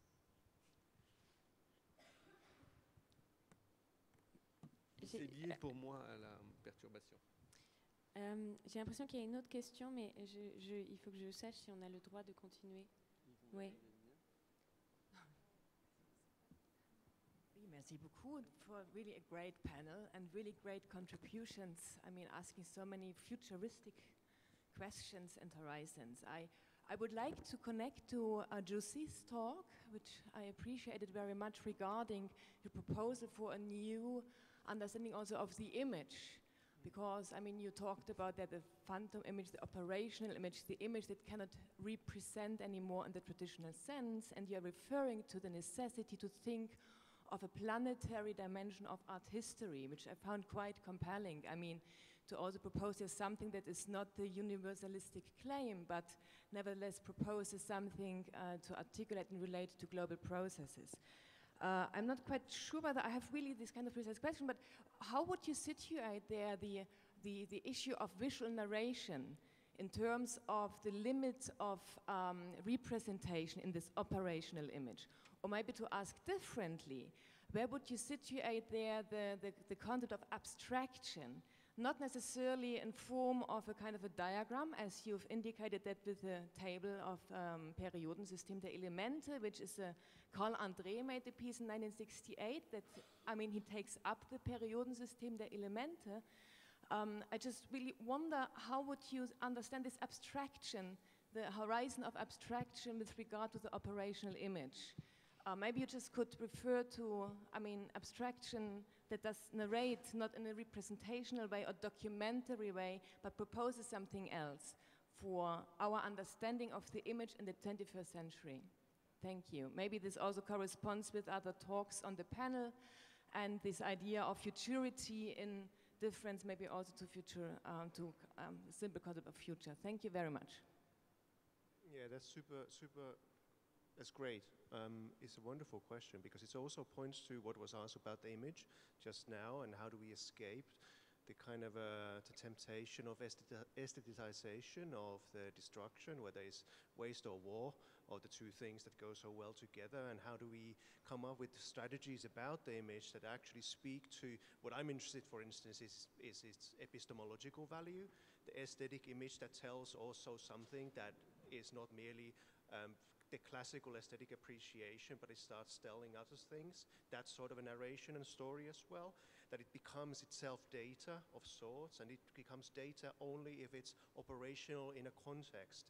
Our good Goldsmiths colleague, Kodjos, especially Susan Shipley and the whole forensics team is very good in terms of kind of thinking about how to mobilize our vocabularies, images, vocabularies, and theoretical dispositions that come from art theory and art history into context where they don't belong, but start to do work that is the work of legal and other sorts of things related, for instance, social justice. So these sorts of scalar operations is not really answering a question about abstraction, but abstraction in terms of scalar operations where the image starts to function in places where it's not supposed to function, or in the ways that it's not supposed to function, becomes really interesting. So that's sort of a conceptual re-institutionalization of the question of the visual or the image in terms of its relation to the body, right, that I tried to do really briefly. There's something else that I did on the topic that, how does this weird sort of a chemical image start to speak to the body that is itself transforming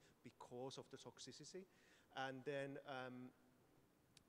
the other shifts that are employed in there as well. So there's a bundle of things as well to be said about that. And not least also in relation to what's popped up a couple of times now already about the temporality of the image as well, the futurist image or the futurism as a generative part of the image as well. That's sort of I would need unpicking with a lot of people on the panel as well, but I'll finish here.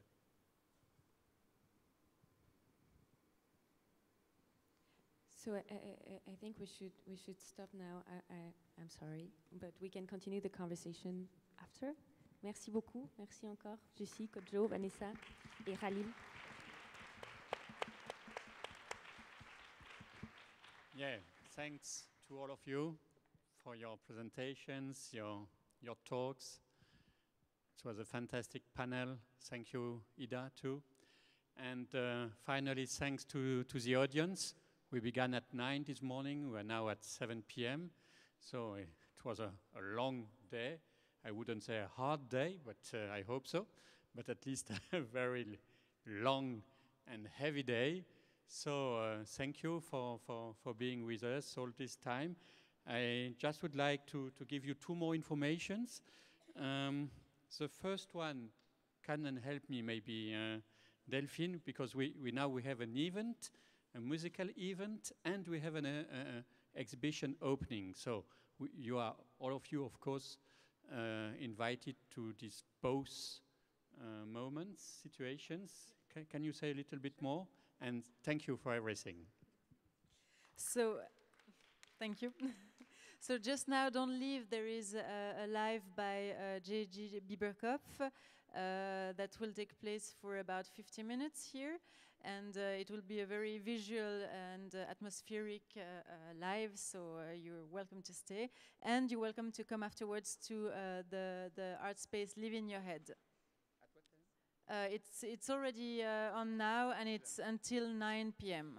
Until 9. And can you say one more word about the exhibition? One more word about the exhibition at Live in Your Head. It's an exhibition constructed by Andreas Dobler, who is teaching at the art school with students of Workmaster, basically. And it's all about these objects that has some kind of aura.